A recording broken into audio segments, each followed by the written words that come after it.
Do you remember the state of Islam could not flourish until Rasul ﷺ broke the enmity between the Muslims and made them brothers and sisters.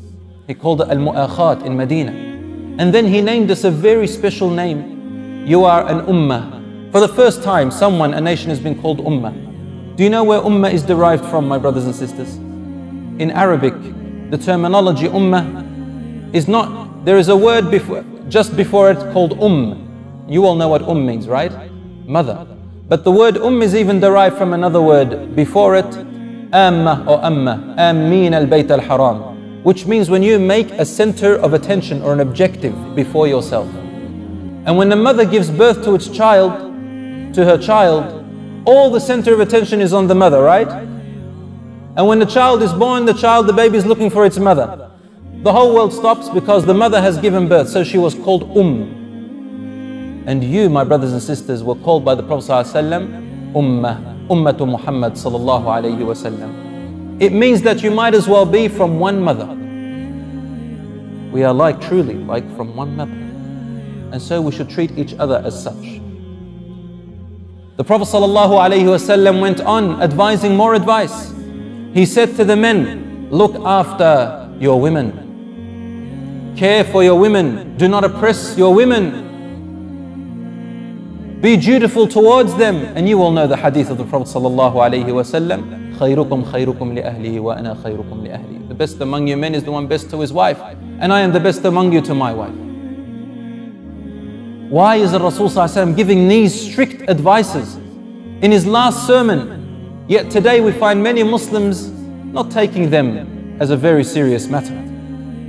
Because after being one ummah and adhering as one unity, he knows that our generations and our children and our ummah, generation after generation, cannot flourish, cannot be leaders without looking after the most important educational institution that exists for them, and she is their mother.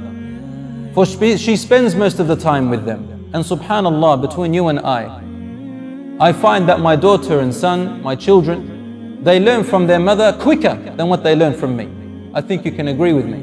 There's something about the voice of the mother. She says a few words and they've memorized it, mashallah. There's something about them. And men complain that women talk a lot. Is that not right? When they talk a lot, it's because they give a lot of detail, explanation to children who also talk a lot.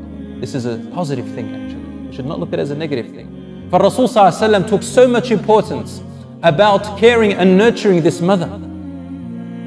For Allah subhanahu wa ta'ala created her from you and she is an amana. When Allah created her from the rib of Adam alayhi salam, Adam alayhi salam became incomplete. And he finds his completeness with his wife. And his wife finds her completeness with her husband. We find our completeness with our mothers, with our daughters, with our sisters, and they find their completeness with their fathers, brothers, sons and husbands. If we don't do that, then we can never prosper as an ummah at all.